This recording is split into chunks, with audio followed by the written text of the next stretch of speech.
কলা বাগান থেকে আমরা কিভাবে কলা বাগানটিকে পরিষ্কার পরিচ্ছন্ন করেছিলাম এবং যেই কারণে আজকে কিন্তু আমার কলা বাগানের প্রত্যেকটা গাছে প্রচুর পরিমাণে ফলন এসছে।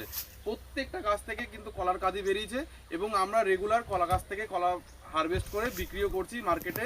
আমরা পুরোপুরিভাবে মার্কেটে কিন্তু একবারে টোটাল জমিটা শুধু বিক্রি করিনি, কিছু কিছু কলা আমরা কাঁদি কাটি এবং কাঁদি কেটে আমরা মার্কেটে সেগুলো বিক্রি করি।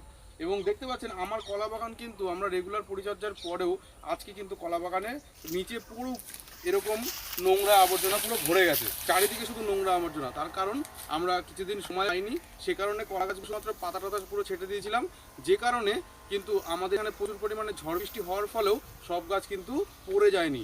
এই পড়ে না যাওয়ার পিছনে কারণ একটাই, আমরা কিন্তু গাছগুলোকে হালকা করে দিয়েছিলাম। এই তো আমাদের যতগুলো এক্সট্রা পাতাগুলো ছিল এই পাতাগুলো কিন্তু আমরা এইখান থেকে পুরোকে বাদ দিয়ে দিয়েছিলাম, যে কারণে কলা গাছগুলো হাই কম ছিল, হাওয়ায় কম দোল খেয়েছে।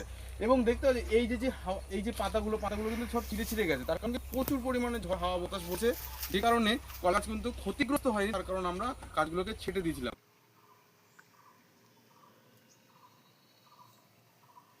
এটা কিন্তু একটা গুরুত্বপূর্ণ বিষয়। এবং আমরা রেগুলার জলসেচ দিই, মোটামুটি সপ্তাহে 2 দিন 1 দিন মোটামুটি আমরা জলসেচ